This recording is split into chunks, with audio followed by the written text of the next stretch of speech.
Selamat datang di channel kami, jangan lupa like dan subscribe channel di bawah ini.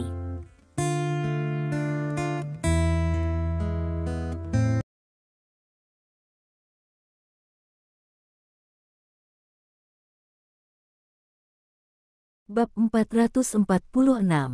Seringkali ada orang yang bisa menyanyi dan menari, tetapi tidak umum untuk mengetahui cara memasak, dan kulit yang indah itu sama.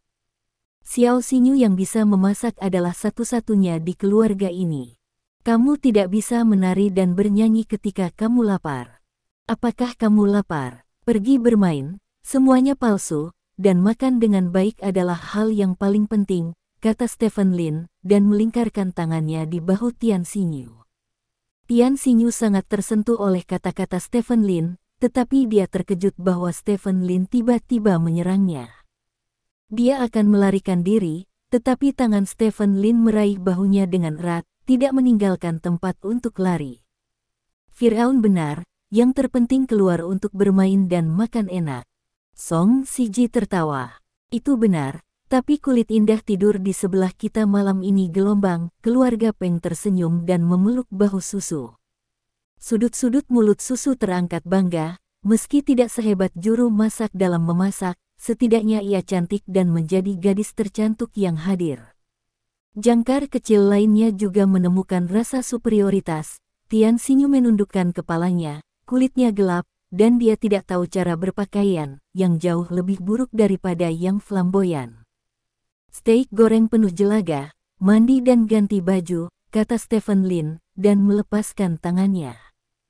Tian Xinyu berbalik dan melarikan diri seolah-olah dia telah diberikan amnesti. Susu dan yang lainnya melihat adegan ini, dan mereka pikir Tian Xinyu malu dengan apa yang mereka katakan, jadi mereka semua tertawa.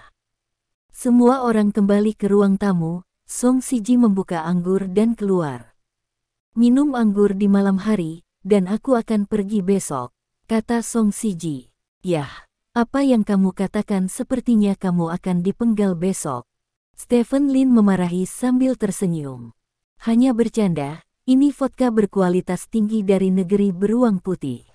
Ini paling cocok untuk diminum di tempat yang begitu dingin, kata Song Siji. Beberapa jangkar kecil membuka anggur yang masuk akal, dan kemudian menuangkannya ke beberapa pria. Dengan seorang wanita cantik di lengannya dan anggur di atas meja, kehidupan seperti itu secara alami sangat indah. Dengan cara ini, Stephen Lin tampak sedikit kesepian, karena Tian Xinyu tidak pernah muncul. Kamu gadis kecil, mengapa kamu tidak datang untuk minum 2 kali? Song Siji bertanya. Orang-orang tidak minum, kata Stephen Lin. Maka kamu harus melihat kami menunjukkan cintamu malam ini. Zhou Jianhua tertawa. Tidak apa-apa. Aku akan kembali ke kamar dan membelainya dengan baik, kata Stephen Lin. Setelah beberapa gelas anggur, suasana di ruang tamu naik. Para pembawa berita wanita yang sedang tinggi di internet, saat ini, seperti adik perempuan yang biasanya menemani anggur dengan laki-laki mereka. Sebagai pembawa berita besar dengan jutaan penggemar, Susu agak pendiam, tetapi dia juga mengobrol dengan keluarga Peng dengan berbisik. Tuan Wang, apakah kamu tidak bosan sendirian? Susu bertanya pada Stephen Lin, menatapnya. Tidak apa-apa, kata Stephen Lin. Apakah kamu takut bau asap minyak pada pacar kecilmu akan terlalu memengaruhi kami? Tidak apa-apa, kami tidak keberatan. Susu tertawa. Firaun, aku tidak memberitahumu, gengsimu tidak cukup. Semua orang minum, bahkan jika dia tidak tahu cara minum, dia harus keluar dan duduk. Kata keluarga Peng. Apa yang bisa kamu duduki jika kamu tidak minum? Stephen Lin menggelengkan kepalanya. Orang-orang di sekitar tertawa terbahak-bahak, terutama jangkar kecil itu. Mereka secara alami memiliki rasa superioritas. Mereka merasa bahwa mereka lebih tampan daripada Tian Xinyu dan memiliki status yang lebih tinggi. Sekarang Tian Xinyu tidak bisa keluar, itu pasti lebih rendah.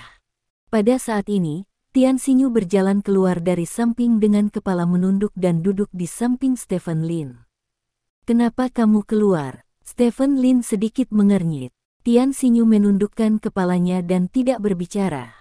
Dia benar-benar mendengar Susu dan yang lainnya, dan merasa sedikit menyesal di hatinya, jadi dia keluar, tetapi dia tidak akan memberitahu Stephen Lin tentang hal itu. Koki kami, mengapa Anda menundukkan kepala dan melihat ke atas untuk menunjukkan kepada kami? Saya tidak tahu seperti apa penampilan Anda sampai sekarang, kata Susu sambil tersenyum. Aku tidak tampan, kata Tian Xinyu. Tidak ada yang buruk tentang wanita ini, itu hanya tergantung pada apakah dia akan merawatnya. Kamu sebenarnya agak ceroboh, rambutmu tidak lurus, dan kamu berpakaian santai. Seharusnya sangat bagus untuk berdandan. Susu dikatakan. Oh, Tian Xinyu mendengus, tetapi tidak ada reaksi besar. Ini memberi Susu perasaan diabaikan. Kamu melihat ke atas dan tunjukkan padaku, dan aku akan memberimu beberapa saran, kata Susu. Tidak perlu. Tian Xinyu menggelengkan kepalanya dengan gugup. Apa yang kamu takutkan, kami tidak akan menertawakanmu. Wanita pada umumnya baik-baik saja, kuncinya adalah percaya diri, kata Susu. Memang, jangan menundukkan kepala, atau kamu akan bungkuk di masa depan. Stephen Lin juga berkata. Mendengar apa yang dikatakan Stephen Lin, Tian Xinyu ragu sejenak, lalu bekerja keras dan perlahan mengangkat kepalanya. Ketika Tian Xinyu mengangkat kepalanya sepenuhnya, mata semua orang di ruang tamu melebar. Mereka tidak tahu bahwa Tian Xinyu akan begitu halus dan cantik. Tian Xinyu bukanlah tipe yang luar biasa cantik, tetapi dia memiliki kekuatan yang sempurna. Wajah Tian Xinyu membuat orang merasa sangat nyaman. Ini adalah keindahan paling ortodoks di timur, pendiam, terkendali, dan mudah diingat. Stephen Lin telah melihat Tian Xinyu dari kejauhan sebelumnya. Saat itu, dia hanya berpikir bahwa gadis ini cantik, tapi sekarang Tian Xinyu mengangkat kepalanya, dan ketika dia melihatnya dari dekat, Stephen Lin sedikit terkejut. Untuk mengatakan dia terlihat baik, Susu jelas yang paling tampan di ruang tamu. Pakaiannya mewah, dia memiliki riasan ringan di wajahnya, dan lipstik merah anggurnya sangat seksi, tetapi ketampanannya memiliki terlalu banyak bayangan eksternal, dan Tian Xinyu ketampanan adalah murni alami, jenis yang tidak menggunakan riasan. Ketampanan semacam ini mungkin tidak sebagus Susu di mata orang muda, tetapi bagi orang paruh baya berusia 30-an dan 40-an, ketampanan alami semacam ini adalah hal yang paling langka. Gadis kecil itu sangat tampan. Zhou Jianhua tidak bisa tidak mengagumi. Orang-orang di sekitar mengangguk setuju. Jika mereka diminta untuk memilih, mereka pasti akan memilih Tian Xinyu, karena wanita seperti Susu memiliki kata materi yang dicap di wajahnya, dan dia bisa tidur dengan uang. Wajah Tian Xinyu murni dan polos, wanita seperti ini membuang uang belum tentu berguna. Tidak heran kamu membawanya bersamamu, dia terlihat sangat tampan, memakai sedikit riasan, itu bahkan lebih luar biasa, kata Song Siji. Mendengar begitu banyak pujian, Tian Xinyu menundukkan kepalanya dengan gugup. Haha, tidak apa-apa. Stephen Lin tersenyum dan menggaruk kepalanya. Rasanya benar-benar seperti memenangkan lotre. Tian Xinyu sudah mencapai tingkat Dewi Top. Yao Jing tidak terlalu menyerah. Adapun Susu, di mata Stephen Lin, dia tidak memenuhi syarat untuk memberikan sepatu Tian Xinyu. Melihat Tian Xinyu secara tak terduga tampan, dan pria di sekitarnya masih terobsesi, Susu sangat marah. Sebelum Tian Xinyu membuat steak, dia berhasil menekan pusat perhatiannya dengan identitasnya sebagai juru masak.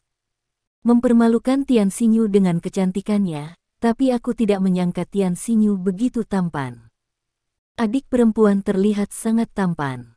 Meskipun Susu kesal, dia masih memuji sambil tersenyum. Tian Xinyu menundukkan kepalanya, tidak berani mengatakan apa-apa lagi. Kembalilah ke kamarmu dulu, kata Stephen Lin. Oke. Tian Xinyu setuju dan bangkit dan pergi. Setelah Tian Xinyu pergi, Song Siji memukul bahu Stephen Lin dan berkata, "Sial, di mana kamu menemukan gadis yang begitu berkualitas? Kuncinya adalah murni dan bisa memasak." Terlalu istimewa untuk dicemburui. Jangan lihat siapa aku, kata Stephen Lin dengan bangga. Tuan Wang, izinkan saya memperingatkan Anda, beberapa orang saat ini terlihat polos di permukaan, tetapi sebenarnya mereka lebih provokatif daripada siapapun di belakang layar. Banyak dari gadis-gadis berusia 17 atau 18 tahun itu berambut putih mengambang dalam warna hijau. Air, kata Susu. Rambut putih mengambang di atas air hijau. Stephen Lin sedikit mengernyit, meskipun dia tidak begitu mengerti apa artinya, dia secara intuitif merasa bahwa ini bukan hal yang baik. Apakah menurutmu Xiao Xingyu sangat kasar? Stephen Lin bertanya. Aku hanya mengingatkanmu. Dari sudut pandang wanita sepertiku, gadismu seharusnya tidak terlihat seperti ini di permukaan, kata Susu sambil tersenyum. Haha. Stephen Lin tersenyum, mengambil gelas anggur di atas meja dan menuangkannya ke Susu. Dengan keras, vodka di cangkir itu terciprat ke wajah Susu. Susu tercengang, dan keluarga Peng di sampingnya juga tercengang. Selusin orang di tempat kejadian semuanya tercengang. Wanita bisa jelek, mati otak, atau bodoh, tetapi mereka tidak boleh tidak bermoral. Stephen Lin meletakkan gelasnya dan berkata dengan ringan. Kamu gila. Susu berdiri dengan penuh semangat dan menunjuk ke Stephen Lin dan berteriak, kamu pikir kamu orang seperti apa, mengapa kamu menuangkan alkohol untukku? Apakah terlalu banyak? Keluarga Peng berkata dengan wajah gelap. Bagaimana dengan Tian Xinyu, itu wanita Laosi, dan apa yang kamu, seorang jangkar kecil, memenuhi syarat untuk dikatakan. Stephen Lin berkata dengan dingin. Jangkar kecil, saya memiliki lebih dari 10 juta penggemar, Anda mengatakan saya seorang jangkar kecil. Saudara Peng, Presiden Song, Anda melihatnya, dia menuangkan alkohol ke saya. Ini terlalu intimidasi, saya tidak pernah mengalami ini sejak saya masih kecil. Seorang anak, penindasan. Susu meraung dengan marah. Firaun, Susu hanya tidak memiliki mulut yang bagus. Terlalu banyak bagimu untuk menuangkan alkohol. Bagaimanapun, dia masih wanita yang dipilih oleh Lao Peng, kata Song Siji. Akulah yang membenci apa yang orang lain katakan tentangku, Lao Peng, jika kamu benar-benar ingin membantu Jalang, kamu dapat melemparkan anggur ke arahku dan kembali ke kota Beiji. Mari kita lihat bab sebenarnya di bawah tangan kita. Stephen menyilangkan kaki Erlang dan berkata tanpa ekspresi.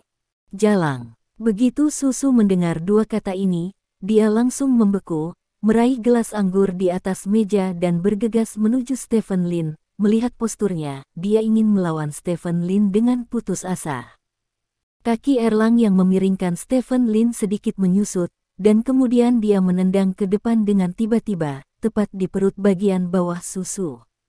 Kekuatan yang kuat membuat Susu melayang ke udara, dan kemudian berlutut langsung ke tanah dengan bunyi gedebuk. Melihat adegan ini, wajah hampir semua orang tidak bisa membantu tetapi berkedut. Stephen Lin ini benar-benar pergi ke neraka. Ini adalah seorang dewi. Peng Jia tiba-tiba berdiri, seolah-olah dia ingin memberi Susu lebih dulu, tetapi Song Siji menekan bahunya kembali ke sofa. Baiklah, berhenti berdebat, kita akan pergi bersama besok, Lao Peng, bawa Susu pergi, kata Song Siji. Keluarga Peng ingin mengatakan sesuatu, tetapi Song Siji menghentikannya dengan pandangan. Keluarga Peng mendengus dingin, berjalan ke sisi Susu, membantu Susu berdiri, dan berbalik untuk pergi. Pada saat ini, Susu terpana oleh tendangan Stephen Lin, tetapi dia tidak mengatakan sepatah kata pun. Yang lain juga pergi bersama, hanya menyisakan Stephen Lin dan Song Siji di ruang tamu. Aku minta maaf membuatmu mempermalukan Lao Song, kata Stephen Lin. Tidak apa-apa, urusan wanita selalu masalah sepele, dan Lao Peng tidak akan menganggapnya serius. Saat matahari terbit besok, semua orang akan menjadi teman baik lagi, kata Song Siji sambil tersenyum. Bab 447. Bagi atasan, perempuan tidak lain adalah alat untuk menyampaikan perasaannya. Jangkar dengan jutaan penggemar seperti Susu tidak terkecuali. Alasan mengapa Song Siji membawa begitu banyak pembawa berita wanita untuk disiarkan adalah untuk menggunakan pembawa berita wanita ini untuk menjaga hubungannya dengan para tamu. Mengunjungi pelacur bersama adalah salah satu dari 3 besi utama dalam hidup. Meskipun mereka bukan pelacur, mereka pada dasarnya sama, hanya saja mereka perlu membayar untuk pelacur, tetapi mereka tidak melakukannya. Song Siji adalah orang yang sangat pandai menjaga hubungan. Setelah dia menenangkan Stephen Lin, dia pergi ke kamar Peng tanpa henti. Dapat dilihat bahwa keluarga Peng sangat marah. Tentu saja, mungkin juga keluarga Peng dengan sengaja bertindak marah di depan Susu, karena bagaimanapun, Susu bukanlah istrinya, hanya orang yang tidur bersama setiap hari akhir-akhir ini. Sial, Wang Shaohua ini benar-benar arogan. Kapan Lao Zi menderita penghinaan seperti itu di kota Beiji? Lao Song, aku akan memberimu wajah, aku tidak akan main-main dengannya hari ini, dan aku kembali ke kota Beiji. Saya tidak mengerti, saya akan menulis karakter Peng secara terbalik, kata keluarga Peng dengan marah. Susu duduk di samping dengan mata merah dan ekspresi sedih. Firaun, dia memiliki temperamen seperti itu, dia adalah seekor anjing, dia akan menggigit orang kapan saja, tetapi orang seperti ini juga memiliki keuntungan, yaitu, dia lurus ke depan, dia tidak akan mempermainkanmu, masih sangat baik berteman dengan orang seperti ini ya, sebenarnya, itu salah Susu. Kata Song Siji. Salahkan aku, ada apa denganku? Kata Susu bersemangat. Kenapa kamu meneriakiku dan memberimu wajah? Song Siji berkata dengan cemberut. Selebriti internet besar dengan puluhan juta penggemar langsung tutup mulut dan tidak berani berteriak, karena dia tahu bahwa Song Siji memberikan segalanya padanya sekarang. Jika dia berani menyinggung Song Siji, dia akan dihitung sebagai puluhan juta penggemar. Mungkin juga keren dalam sekejap. Aku tahu kamu cemburu pada wanita Firaun, tetapi kamu bahkan tidak melihat pada kesempatan itu. Ketika begitu banyak orang berada di sana sekarang, ketika kamu berbicara tentang wanita Firaun seperti itu, bisakah dia tidak marah? Song Siji bertanya. Siapa yang cemburu, gumam Susu. Ini bukan hari pertama kamu bertemu denganmu, jadi jangan membuat masalah denganku. Lao Peng, kamu juga harus menghilangkan apinya. Kamu tidak perlu bertarung dengan Lao Wang untuk seorang wanita. Itu tidak sepadan. Song Siji kata. Saat dia memukul Susu, itu memukul wajah saya. Bisakah saya tidak marah?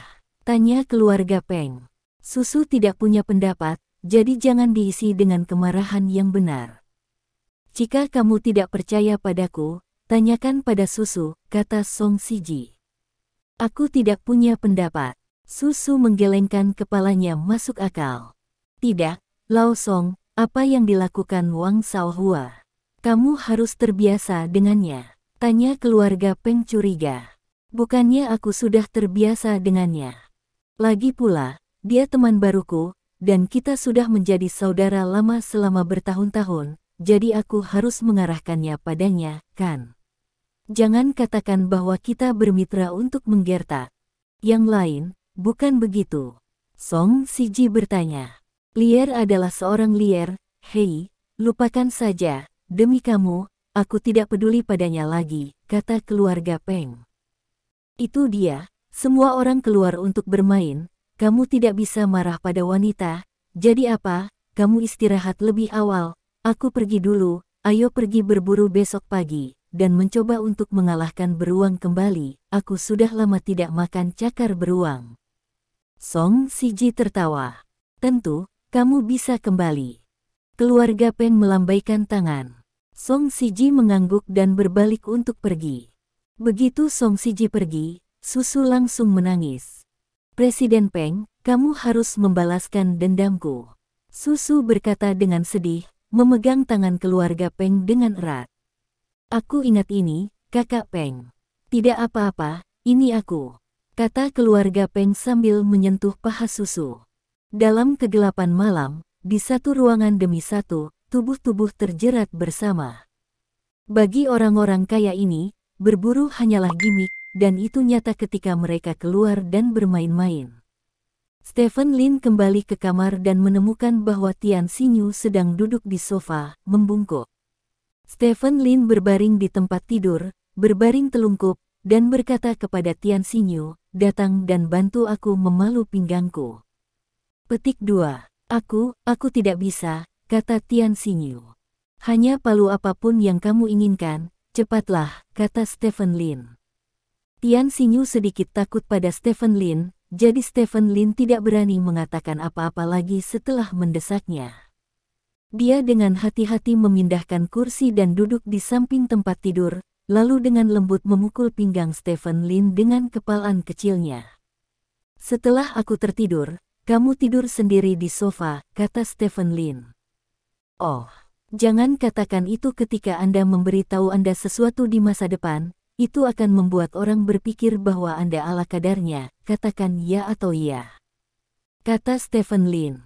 "Oh, ya." Petik 2. Stephen Lin memutar matanya dan memutuskan untuk menyerah pada reformasi Tian Xinyu. Bagaimanapun, dia akan meninggalkan kota Beiji setelah menyelesaikan pekerjaannya, dan nasibnya dengan Tian Xinyu diperkirakan seminggu atau 2. Tian Xinyu dengan hati-hati memukul pinggang Stephen Lin. Dia mendengar gerakan di luar sekarang, dan dia sangat ingin tahu, tetapi dia tidak berani bertanya lebih banyak. "Saya tidak tahu berapa lama sebelum fajar." Stephen Lin membuka matanya dan menemukan bahwa Tian Xinyu masih memukuli pinggangnya. "Kenapa kamu tidak tidur?" Stephen Lin bertanya dengan curiga.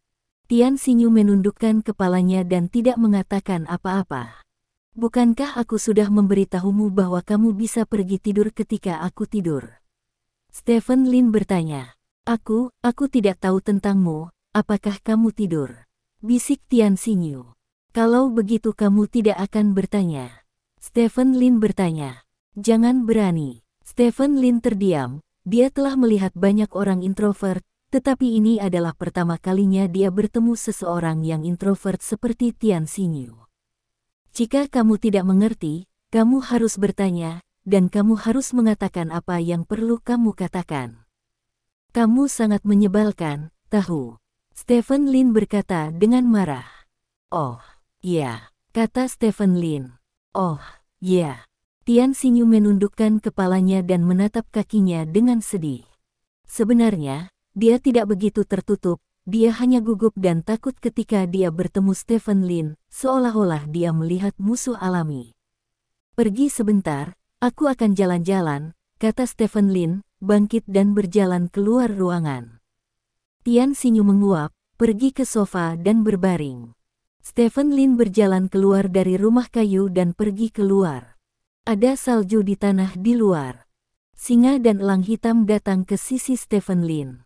"Aku akhirnya mengerti kenapa kamu membawa wanita itu bersamamu. Kamu tidak ingin bermain dengan wanita yang diatur oleh Song Siji, kan?" tanya Black Eagle. Stephen Lin mengangguk, dan tujuan membawa Tian Xinyu adalah untuk mencegah Song Siji mengatur seorang wanita untuknya. Dengan cara ini, dia tidak perlu meminta maaf kepada Yao Jing, dan kedua, membawa Tian Xinyu lebih aman daripada mengambil wanita itu. Diaransemen oleh Song Siji. Setelah berjalan-jalan di salju, Stephen Lin kembali ke rumah kayu dan membangunkan Tian Xinyu. "Kemasi dan bersiaplah untuk pergi," kata Stephen Lin. "Oh, ya." Tian Xinyu tidak banyak bertanya, dan dengan jujur mengemasi barang-barangnya. Tidak lama kemudian, Stephen Lin dan rombongannya berangkat. Kali ini, Stephen Lin dan mereka membawa senjata laser kaliber kecil. Pistol laser tidak akan menyebabkan trauma intrakavitari, yang dapat memastikan integritas mangsa secara maksimal, dan karena karakteristik suhunya yang tinggi, lukanya akan hangus langsung, dan tidak akan ada kerusakan gambar berdarah muncul, yang relatif bersih. Song Siji menyiapkan 2 alat transportasi, satu adalah mobil salju dan yang lainnya adalah kuda. Selain itu, ada beberapa penjaga dengan beberapa anjing pemburu sebagai pemandu. Anjing pemburu bertanggung jawab untuk melacak mangsa, yang dapat menghemat banyak waktu. Pistol ini tidak dapat diperoleh oleh orang biasa. Ingatlah bahwa moncongnya tidak boleh diarahkan ke orang-orang. Song Siji membagikan pistol kepada setiap tamu dan memperingatkan dengan hati-hati. Aku hanya suka senjata laser, aku tidak tahu di mana mereka menjualnya. Stephen Lin bertanya sambil, hal ini tidak mudah dilakukan, tetapi jika Anda bertanya kepada Lao Song, Anda seharusnya bisa mendapatkannya, kata Zhou Jianhua. Lihat apa yang kamu katakan, aku bertingkah seperti pedagang senjata, Firaun, senjata laser adalah barang selundupan. Tidak mudah untuk menanganinya, dan kamu tidak bisa melakukannya dengan santai, kata Song Siji. Saya mengerti, tetapi jika Anda benar-benar memiliki saluran, Anda dapat membantu saya mencari tahu. Saya tertarik dengan hal ini, kata Stephen Lin. Kalau begitu aku akan membantumu mencari tahu. Song Siji mengangguk dengan tenang, hatinya sudah bahagia. Untuk menjaga Tian Xinyu, Stephen Lin memilih mobil salju. Tian Xinyu mungkin duduk di atas benda ini untuk pertama kalinya, duduk di belakang Stephen Lin dan gemetar gugup. Pegang pinggangku, kata Stephen Lin. Tian Xinyu dengan gugup meraih pakaian di pinggang Stephen Lin. Jika kamu tidak bertahan, kamu akan terlempar dari mobil begitu aku berakselerasi, kata Stephen Lin. Tian Xinyu tidak berani memeluk pinggang Stephen Lin. Stephen Lin tiba-tiba menginjak pedal gas. Tian Xinyu berteriak, bersandar, dan secara naluriah memeluk Stephen Lin dengan kedua tangan. Tunggu, kata Stephen Lin, menginjak pedal gas dan bergegas ke depan. Yang lain juga melanjutkan dengan kendaraan mereka sendiri. Perjalanan berburu orang kaya ini bisa dibilang sebagai awal. Tian Xinyu memeluk pinggang Stephen Lin dengan erat, melihat bayangan pohon yang lewat, hatinya terangkat di tenggorokannya. Dia tidak bisa mengerti mengapa orang kaya akan melakukan hal-hal berbahaya seperti itu dan menghabiskan begitu banyak uang, mengapa tidak membeli apapun yang mereka inginkan. Siapapun yang mengenai mangsa pertama, aku akan memberinya sebotol anggur yang baik dari koleksiku. Song Siji berteriak keras sambil menunggang kuda.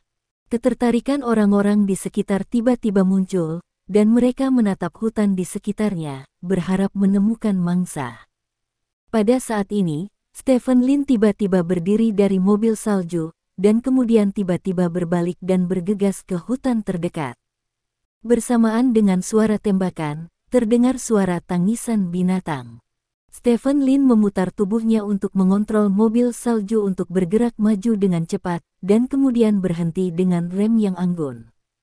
Sepotong salju tersapu oleh sepeda motor dan jatuh pada mangsa tidak jauh. Stephen Lin melompat keluar dari mobil sambil tersenyum, meraih kelinci di tanah, memandang Tian Xinyu dan berkata, kami beruntung, kami menabrak kelinci. Petik 2. Tian Xinyu duduk di mobil salju, memegang kursi dengan kedua tangan kursi, memandang Stephen Lin dengan sedih, dan berkata sambil menangis, kamu, jangan terlalu cepat, oke? Aku sangat takut. Petik 2. Bab 448. Sebagai gadis kecil yang berperilaku baik, Tian Xinyu tidak pernah berpikir bahwa dia akan memiliki kesempatan untuk mengalami balap drag dalam hidupnya. Angin dingin yang bersiul dan mobil yang berputar akhirnya hampir menghancurkan hati mudanya. Tapi untungnya mobil itu berhenti. Stephen Lin mencubit telinga kelinci dan kembali ke mobil, tidak ada permintaan maaf di wajahnya, seolah-olah dia adalah bajingan yang kejam. Tidak hanya itu, Stephen Lin mengguncang kelinci di tangannya yang telah ditembak di kepala seolah-olah untuk pamer, dan kemudian berkata, aku benar-benar tidak pandai menembak, satu tembakan ke kepala. Petik 2. Tian Xinyu tidak tahu bagaimana menjawab. Lin mengetahui nasibnya, dia hanya bisa mengangkat bahu dan menyedot kembali ingus yang akan mengalir keluar. Stephen Lin melemparkan kelinci ke dalam kotak di bagian belakang mobil, lalu menginjak mobil salju dan menuju ke arah tentara. Aku tidak menyangka mangsa pertama akan dipukul oleh Raja Lama kita. Meskipun itu hanya kelinci, anggur yang aku janjikan pasti akan diberikan. Song Siji tertawa. Kembalilah untuk merebus daging kelinci dan memakannya. Kandungan lemak dari makanan ini sangat rendah. Daging tidak tumbuh setelah memakannya, dan rasanya enak. Stephen Lin tertawa. Pasukan utama terus maju, dan tidak butuh waktu lama bagi pasukan utama untuk dibagi menjadi dua tim. Tim pertama maju dengan sangat cepat, dan tujuan mereka adalah untuk berburu. Sebuah tim bergegas sangat lambat, terutama untuk menikmati perasaan dua orang menunggang kuda atau mobil salju, seperti jatuh cinta. Tian Xinyu sangat iri pada tim di belakang, setidaknya mereka tidak harus terkena angin dingin atau kemunculan cabang pohon secara tiba-tiba. Tian Xinyu menekan kepalanya ke punggung Stephen Lin sebanyak mungkin, hanya dengan cara ini dia bisa menghindari angin dingin dan dahan. Ada banyak hewan liar di peternakan hutan, yang pada dasarnya adalah kelinci dan burung pegar, dan kadang-kadang bayangan rusa roe atau rusa akan lewat.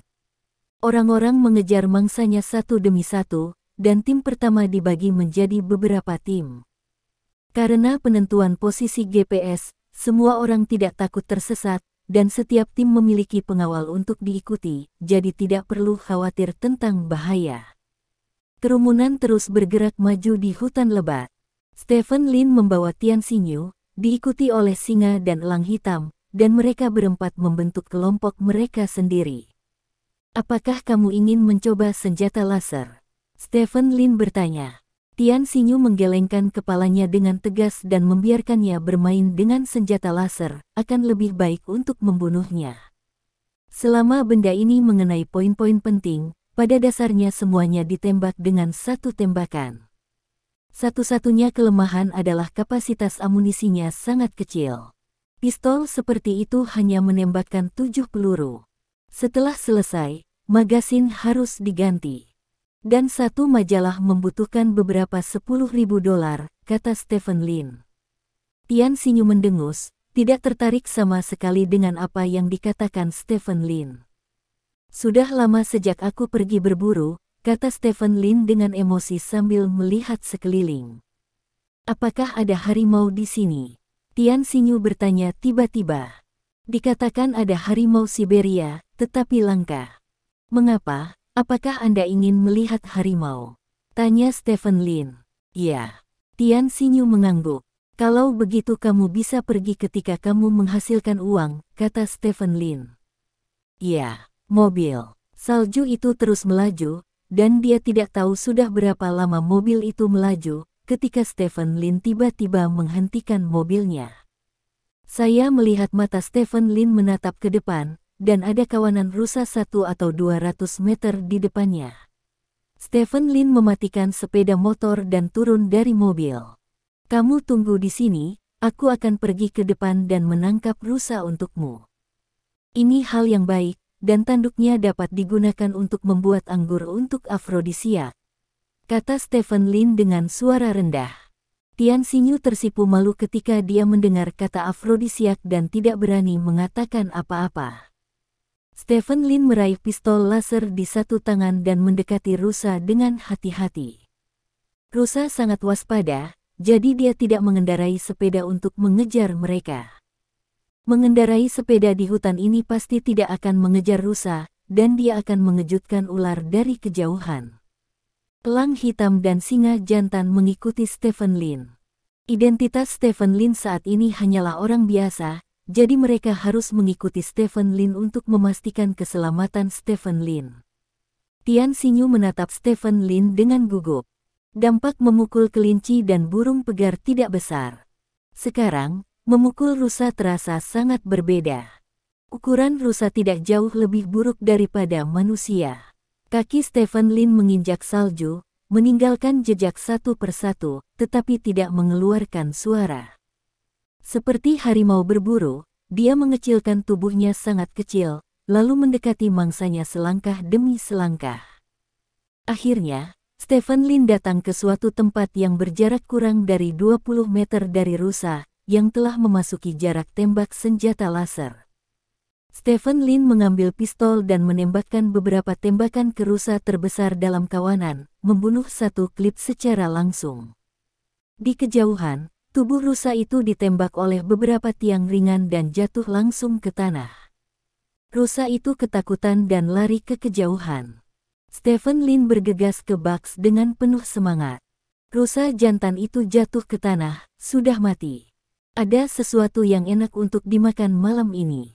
Stephen Lin berkata sambil tersenyum. Pada saat ini, Stephen Lin tiba-tiba mendengar seruan dari belakang. Stephen Lin melihat ke belakang, pupil matanya tiba-tiba menyusut.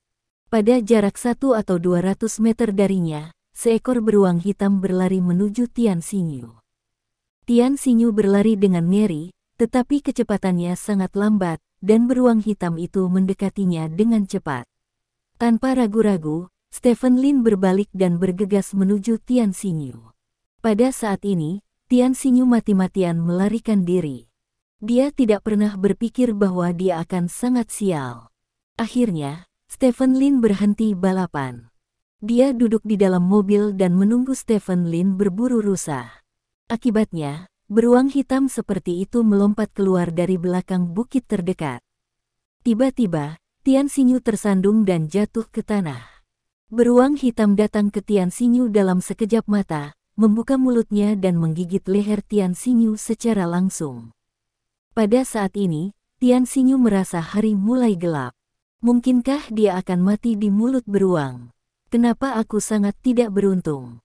Ini adalah satu-satunya monolog Tian Xinyu saat ini.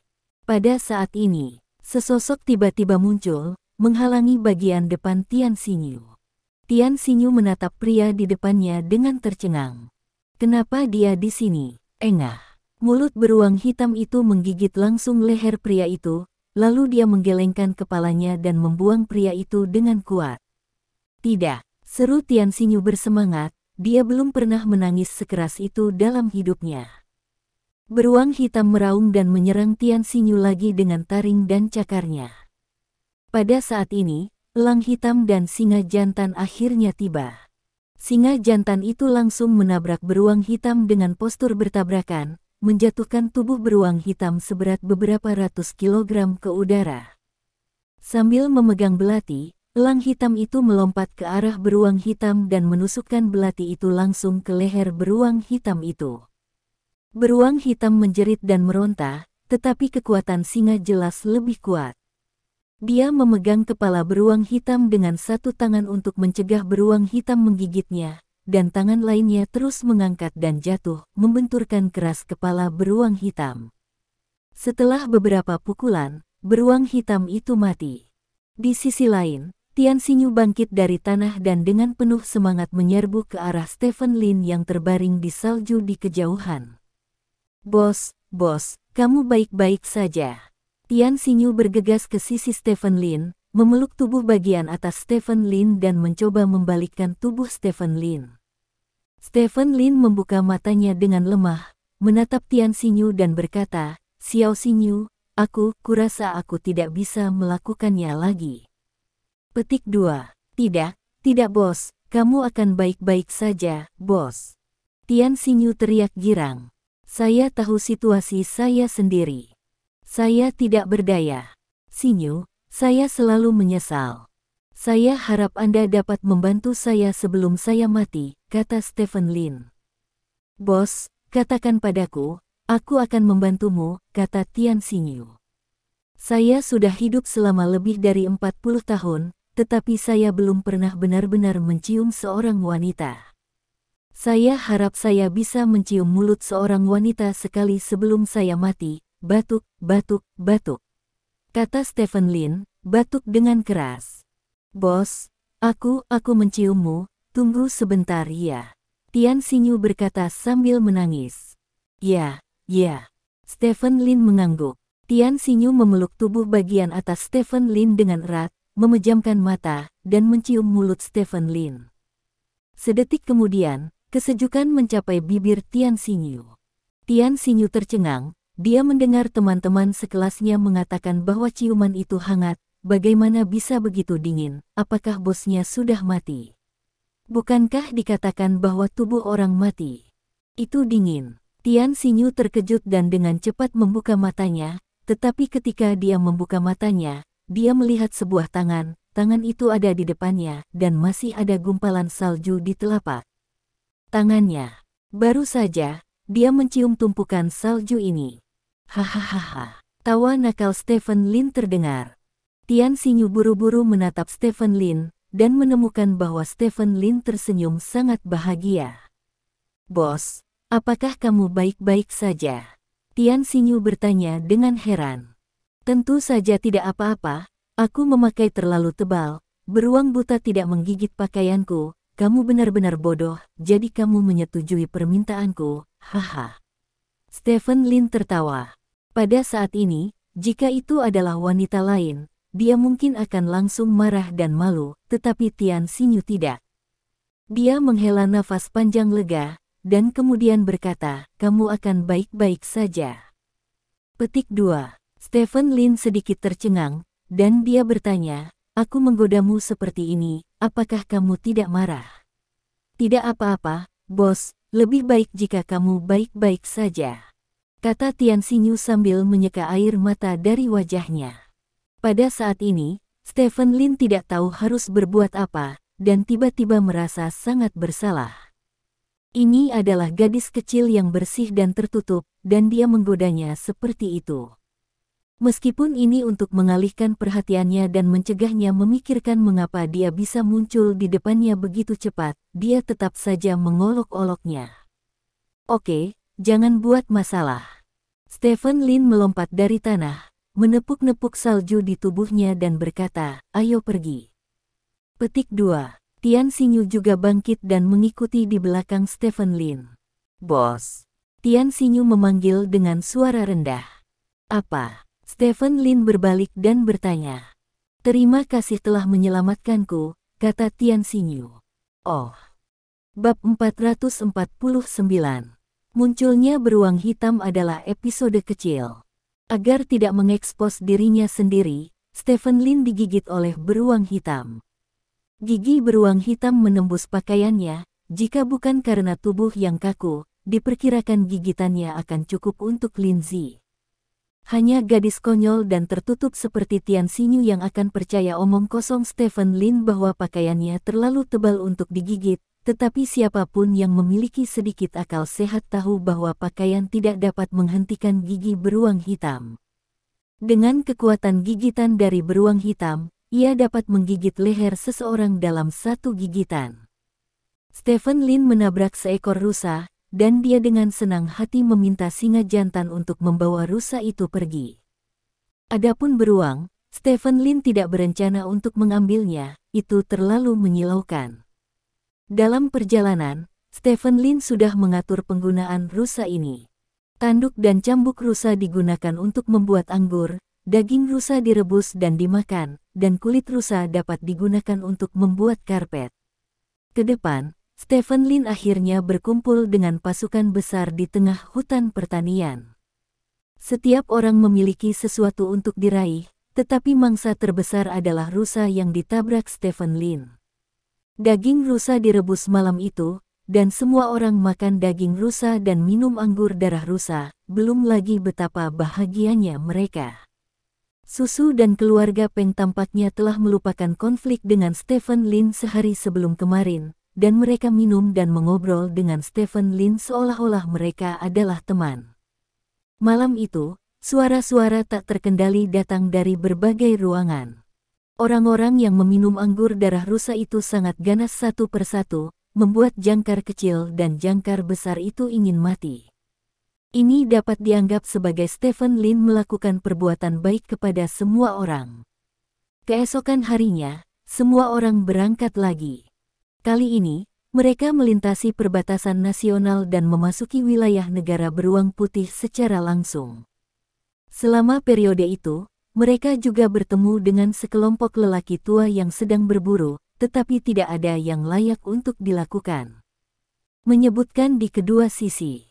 Malam itu, Lin Zi memerintahkan mereka untuk akhirnya melewati kawasan hutan dan tiba di kota terdekat negeri beruang putih. Mereka menghabiskan malam mabuk lagi di sini, dan keesokan harinya mereka mengemasi beberapa mobil dan menginjakkan kaki dalam perjalanan pulang. Dalam perjalanan, Song Siji mengambil kembali semua senjata laser yang dia kirim. Lagu lama, ingatlah untuk bertanya padaku. Aku sangat menyukai hal ini. Jika kamu punya cara, tolong perkenalkan padaku. Stephen Lin berbisik kepada Song Siji. Begitu dia mendengar kata-kata Stephen Lin, Song Siji tahu bahwa tujuan berburu kali ini telah tercapai. Hal ini benar-benar canggung, dan ini adalah hal besar, seseorang mungkin kehilangan akal. Kata Song Siji. Karena daya mematikan senjata laser yang sangat besar, negara mengontrol senjata laser dengan sangat ketat. Titik awal kejahatan penjualan senjata laser adalah 3 tahun. Juga, tonton Lao Song, kata Stephen Lin. Berapa yang akan kamu tanyakan? Song Siji bertanya. Mari kita bicarakan ketika Anda memiliki saluran, bagaimanapun, saya memiliki banyak saudara lokal yang menyukai hal ini, mungkin tidak kurang, kata Stephen Lin. Oh, Song Siji mengangguk dan tidak mengatakan apa-apa lagi. Di barisan depan, keluarga Peng menyipitkan mata dan mendengarkan dengan seksama kata-kata Stephen Lin dan Song Siji di barisan belakang. Matanya terus bergerak di bawah kelopak matanya, seolah sedang memikirkan sesuatu. Stephen Lin di barisan belakang melirik posisi di barisan depan, sudut mulutnya sedikit terangkat. Tidak butuh waktu lama bagi Stephen Lin dan yang lainnya untuk kembali ke titik awal pertanian hutan, dan kemudian masing-masing mengendarai mobil mereka sendiri dan pergi. Aku akan membawamu ke restoran, kata Stephen Lin. Tian Xinyu masih dekat dengan pintu, mengangguk, dan berkata, oke. Petik 2. Stephen Lin tersenyum dan berkata, selama kamu tidak mengatakannya, itu tidak akan memberi orang perasaan asal-asalan, mengerti? Petik 2. Oh. Petik 2. Petik 2. Mobil itu menghadap ke selatan. Ketika jaraknya sekitar 10 km dari kota Beiji, Stephen Lin menerima telepon dari manajer restorannya. Bos, itu tidak baik, kata manajer dengan cemas. Langit runtuh. Stephen Lin bertanya dengan ringan. Tidak, seseorang datang ke toko kami untuk membuat masalah. Datang dan lihatlah, kata manajer itu. Kehilangan masalah. Stephen Lin sedikit terkejut, dan kemudian berkata, tunggu aku sekitar 10 menit. Petik 2. Cepat, pihak lain tidak baik, kata manajer. Stephen Lin menutup telepon dan berkata kepada singa, cepatlah. Petik 2. Singa itu menginjak pedal gas dengan keras, dan mobil itu keluar dengan desir. 10 menit kemudian, mobil berhenti di pintu masuk Sismer Western Restaurant. Pada saat ini, banyak orang telah berkumpul di pintu, dan beberapa orang masih mengambil gambar dengan ponsel mereka. Singa mendorong kerumunan itu menjauh, dan Stephen Lin mengikuti di belakang singa ke dalam restoran. Tidak ada lagi pelanggan di restoran, hanya satu meja yang tersisa. Ada 5 tamu di meja itu, salah satunya duduk dan 4 berdiri. Di samping para tamu di meja ini ada pecahan kaca, dan sepertinya mereka telah banyak memecahkan cangkir barusan. Stephen Lin memimpin orang-orang. Manajer dengan cepat berlari ke Stephen Lin dan berkata, "Bos, Anda sudah datang." Petik 2. Saudara-saudara, ada apa? Stephen Lin berjalan ke arah para tamu dan bertanya sambil tersenyum. Ada apa? Pria yang duduk di kursi itu menatap Stephen Lin dan bertanya, apakah kamu pemilik restoran ini?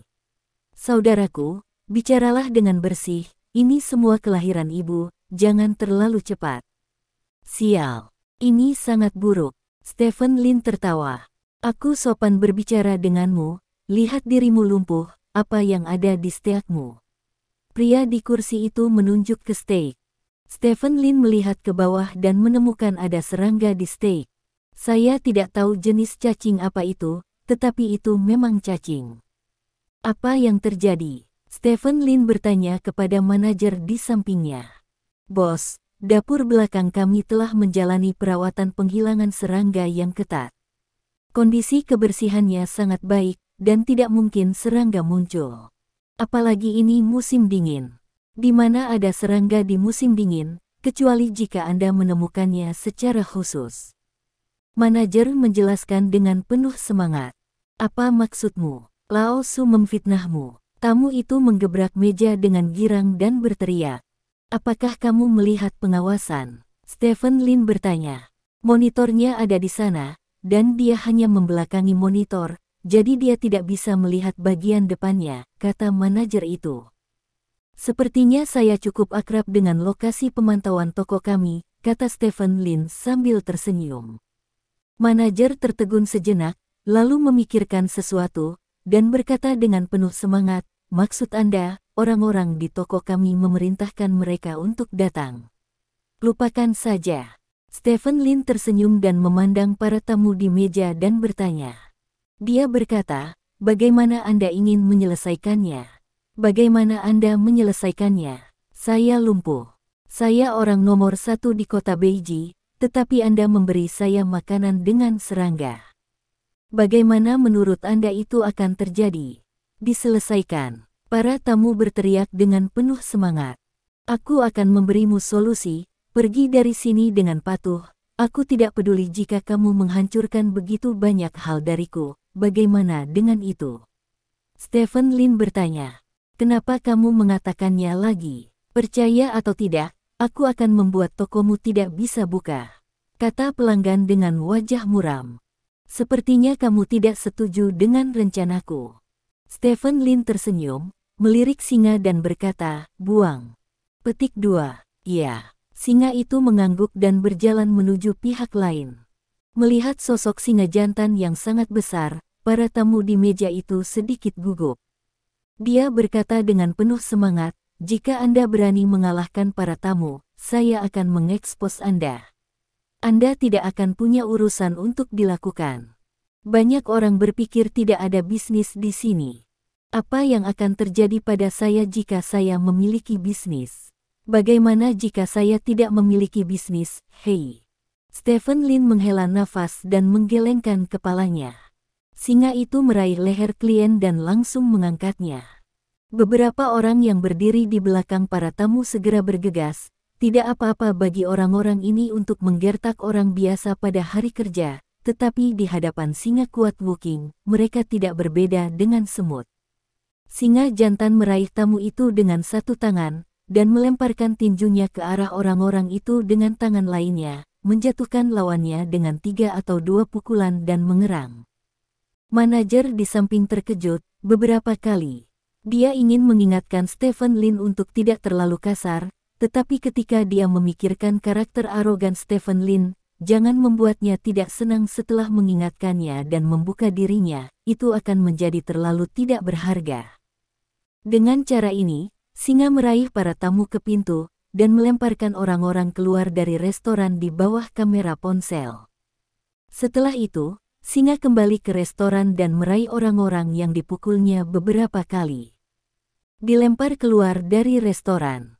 Stephen Lin berjalan ke pintu, tersenyum dan berkata kepada orang-orang di pintu, restoran Sismail kami menyambut semua orang yang suka dan menghormati makanan, dan mereka yang ingin dengan sengaja mencari kesalahan, tolong jangan masuk ke toko kami, jika tidak, akhir akan sama dengan orang-orang ini.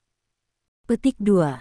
Setelah berbicara, Stephen Lin tidak peduli apa yang dipikirkan orang-orang di pintu dan membawa mereka pergi. Manajer memandang orang-orang yang cemberut di pintu dan ponsel di tangan mereka, ingin menangis tanpa air mata. Apa yang terjadi di sini akan segera muncul di internet, dan Sismail pasti akan terjebak dalam badai opini publik. Lebih baik Anda menjadi bos, tepuk pantat Anda dan pergi, tetapi sulit bagi mereka untuk kidal, Anda harus tinggal dan menyeka pantat Anda. Sinyu, bagaimana kabarmu dengan bos akhir-akhir ini? Tanya manajer. Tidak apa-apa, kata Tian Sinyu. Hanya ketika dia menghadapi Stephen Lin, Tian Sinyu sangat gugup sehingga dia tergagap, tetapi dia bisa berbicara dengan normal ketika menghadapi orang lain, yang agak aneh. Ayo semua kembali bekerja, masalah ini tidak akan membuahkan hasil untuk sementara waktu, beberapa orang itu harus kembali lagi. Manajer itu berkata dengan ekspresi muram. Karyawan restoran telah mengundurkan diri, dan restoran telah memulai kembali bisnis normal, tetapi ada lebih sedikit pelanggan. Sisi lain. Tidak lama setelah Stephen Lin keluar dari restoran, dia menerima telepon dari Song Siji. Aku sudah keluar selama 2 hari. Aku lelah. Punggungku sakit, bagaimana kalau mandi bersama? Kata Song Siji. Mandi. Stephen Lin mengangkat alisnya sedikit dan berkata, di mana itu? Aku akan mengirimimu lokasinya, kamu bisa datang ke sini, aku akan menunggumu. Kata Song Siji. Stephen Lin menutup telepon, melihat lokasi yang dikirim oleh Song Siji, dan berkata kepada Xiong Si, pergi ke Selebriti Beiji. Petik 2. Oke. Xiong Si mengangguk dan pergi ke Selebriti Beiji. Tidak butuh waktu lama bagi Stephen Lin untuk tiba di pintu para selebriti di Beiji. Ini adalah pusat pemandian terkenal di kota Beiji, dengan skala besar dan banyak item layanan. Stephen Lin masuk dengan singa dan melihat Song Siji di lobi. Firaun. Song Siji menyapa Stephen Lin, lalu berjalan ke ruang ganti dengan Stephen Lin mengobrol dan tertawa. Bab 450. Ruang ganti pria. Stephen Lin melepas pakaiannya dan tampil telanjang di depan Song Siji. Song Siji juga melepas pakaiannya. Firaun, kamu kurang olahraga. Song Siji melihat lemak kembung Stephen Lin dan berkata, ketika kamu mencapai usia parubaya, kamu harus berolahraga dalam jumlah sedang. Lihat aku berusia 43 tahun ini dan masih memiliki otot perut. Dengan itu, Song Siji mengencangkan perutnya dengan tajam, memperlihatkan beberapa otot di perutnya. Saya berolahraga dengan gadis-gadis setiap malam, bukankah itu olahraga? Ketika orang mencapai usia parubaya, mereka melihat banyak hal, makan enak, dan tidur nyenyak. Lalu kembali dan menyesal tidak bersenang-senang, sayang sekali. Kata Stephen Lin. Maksudmu orang ingin bersenang-senang? Song Siji bertanya. Itu wajar. Stephen Lin tersenyum. Haha, kalau saja aku bisa segagah kamu, terlalu banyak hal yang harus dilakukan, dan aku tidak bisa istirahat sama sekali. Setelah beberapa saat, aku harus pergi ke kantor untuk menyelesaikan omset kemarin dengan manajer toko. Dari berbagai tempat, bos makan, dan segera pergi ke lapangan setelah makan, dan berlari dengan kapasitas penuh setiap hari. Saya benar-benar tidak tahu kapan itu akan menjadi kepala. Song Siji menghela nafas. Kamu masih punya bos? Stephen Lin bertanya dengan heran. Ya. Song Siji mengangguk dan berkata, bosku adalah sosok legendaris. Petik 2. Siapa itu? Stephen Lin bertanya. Raja Timur Laut, Lin Mo, kata Song Siji. Oh, aku pernah mendengar nama ini sebelumnya, tapi aku tidak menyangka itu bosmu. Kata Stephen Lin. Ayo pergi, gadis-gadis sudah siap. Song Siji mengenakan pakaian di Bat Center dan berjalan keluar dari ruang ganti. Stephen Lin juga mengenakan pakaiannya dan mengikuti di belakang Song Siji. Di bawah bimbingan pelayan, keduanya datang ke sebuah kotak. Kotak ini sangat besar, selain 2 sofa untuk pijat, ada juga layar proyeksi besar dan beberapa lemari anggur. 2 teknisi berwajah manis sudah menunggu di sini. Stephen Lin berbaring di tempat tidur, mengambil remote control dan memesan film. Para teknisi di sini tidak hanya tampan, tetapi juga memiliki keterampilan kelas 1. Saya biasanya suka datang ke sini ketika saya tidak ada hubungannya, kata Song Siji. Bolehkah aku menyentuhnya? Stephen Lin bertanya sambil tersenyum. Bahkan jika kamu memiliki kesempatan di sini, tidak ada masalah. Song Siji tersenyum. Aku tidak sevulgar itu. Stephen Lin menggelengkan kepalanya. Kedua teknisi berjalan ke Stephen Lin dan Song Siji sambil tersenyum, dan kemudian mulai menekan mereka. Stephen Lin berbaring di tempat tidur, menutup matanya dengan nyaman, dan berkata, ini sangat bagus, nak, kamu dapat menggunakan sedikit lebih banyak kekuatan, akulah yang mengambil kekuatan. Petik 2. Gadis itu tersenyum dan meningkatkan kekuatannya. Firaun, apa yang kamu lakukan? Song Siji bertanya tiba-tiba. Lakukan semuanya, kata Stephen Lin. Misalnya, Song Siji bertanya. Keuangan, industri, dan penyembelihan babi. Bagaimanapun, Mari kita lakukan apa yang kita lakukan dengan uang. Omong-omong, kita juga melakukan real estate, kata Stephen Lin. Oh, kalau begitu kamu punya banyak pilihan, dan kamu bisa melakukan semua hidangan penyembelihan. Song Siji tertawa. Tentu saja, uangnya datang terlalu cepat, ada terlalu banyak orang bodoh di negara ini, menghabiskan $3 atau $2.000 untuk menemukan seorang gadis, biarkan mereka membuka selusin atau 20 nomor untuk berhubungan dengan orang-orang untuk berjudi demi uang.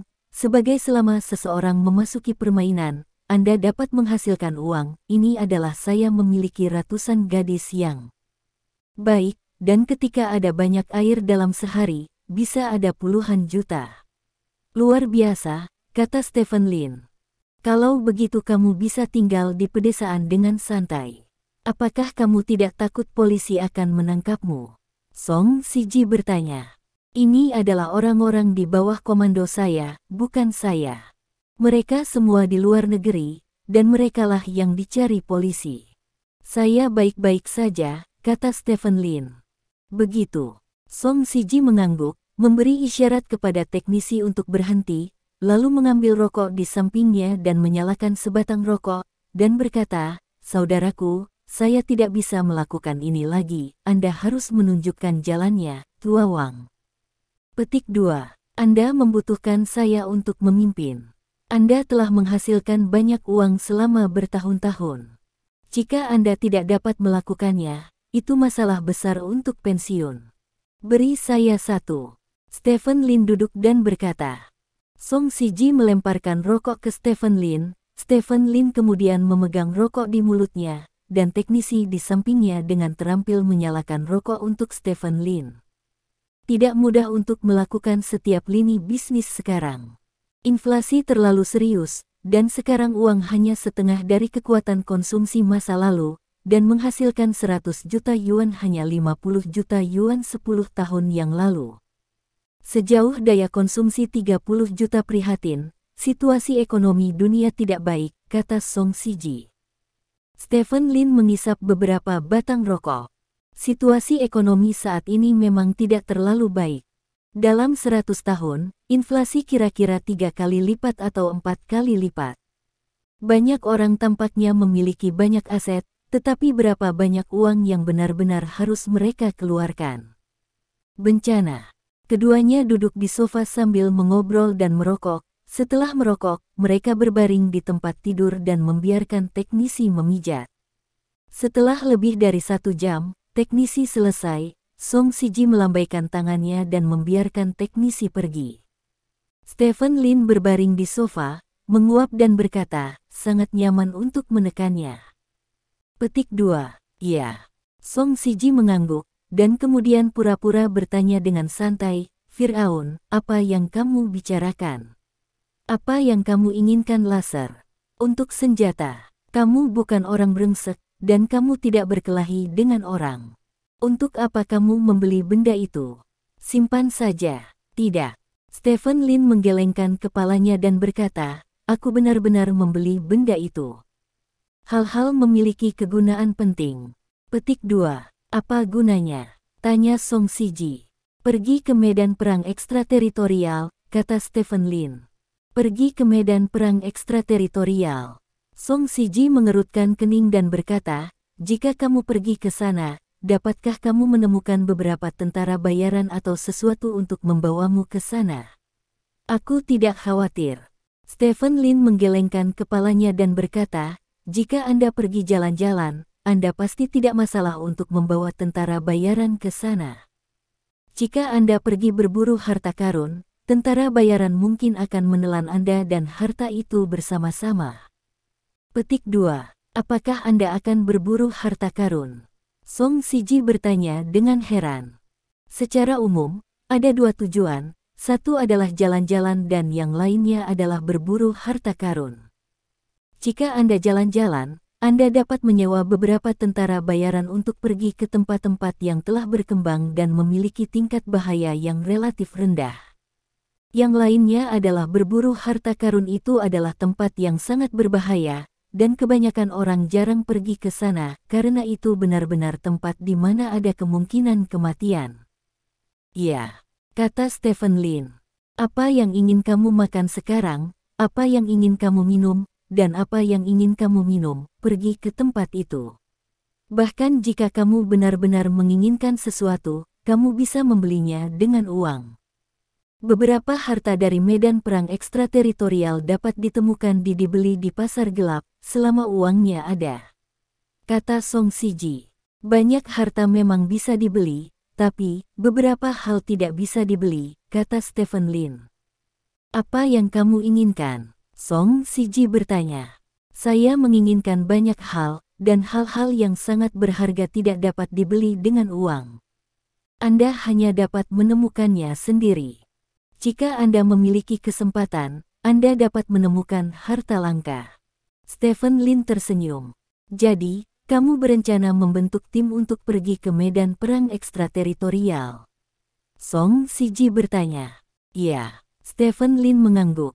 Maka kamu membutuhkan banyak senjata laser. Hanya dengan cara ini kamu dapat memiliki kemampuan perlindungan diri yang cukup. Tidak ada undang-undang di medan perang ekstrateritorial, dan tidak ada negara yang memiliki kepemilikan medan perang ekstrateritorial.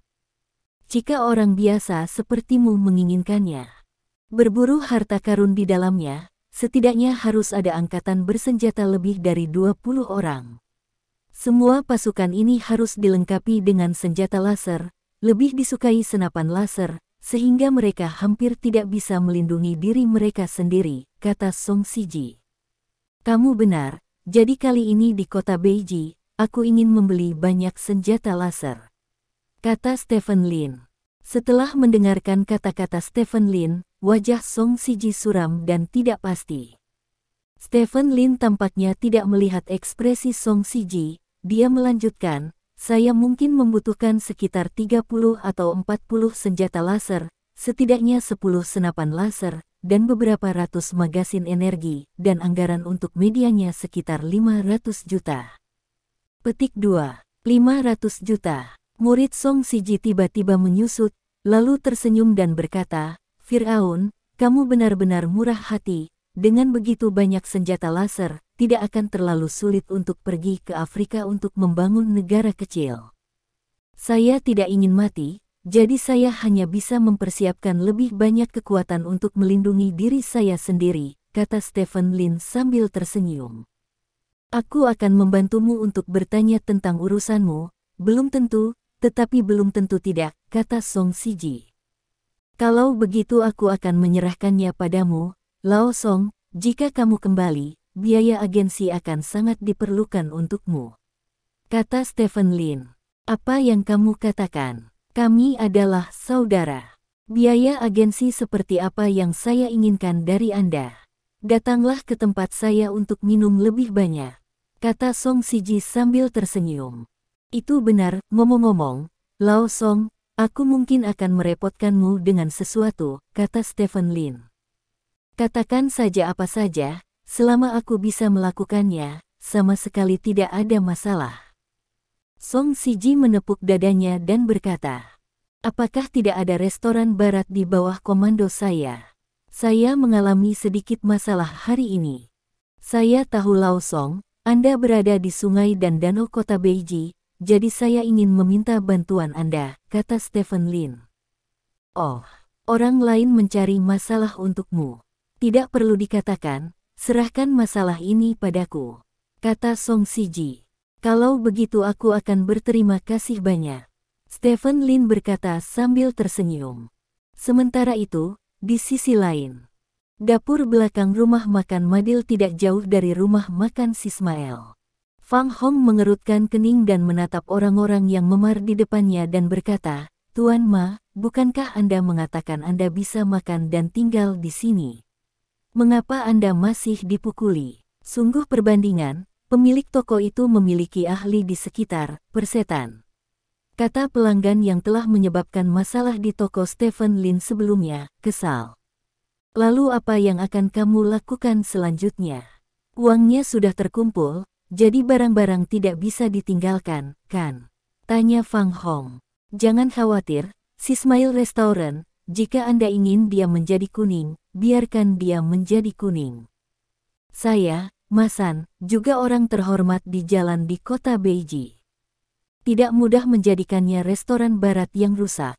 Namun, Bos Fang, si ada banyak tamu terhormat di Smail, Anda harus membantu saya melihat mereka, jangan biarkan mereka menonjol untuk Sismal. Kata Masan. Jangan khawatir, ketika saya datang ke restoran Madeleine, orang-orang itu tidak akan pergi ke Sismail. Sekarang orang-orang yang pergi ke sana tertarik dengan namanya, dan tidak akan ada tamu terhormat. Kalaupun ada, saya bisa membantu. Kamu hentikan mereka. Ayo, kamu hanya perlu menghancurkan Sismail. Kata Fang Hong. Itu tidak masalah. Saya, Masan, selalu menjadi salah satu yang terbaik di jalan di kota Beiji, mengatakan bahwa jika saya menghancurkannya, saya pasti akan menghancurkannya. Kata Masan. Kamu bisa mulai dengan kepala kokinya, yang adalah seorang wanita dan seorang mahasiswa, jadi lebih mudah untuk ditangani. Kata Fang Hong. Mahasiswa perempuan. Mata Masan berbinar dan berkata, saya mengerti. Terima kasih. Sampai jumpa di bab selanjutnya.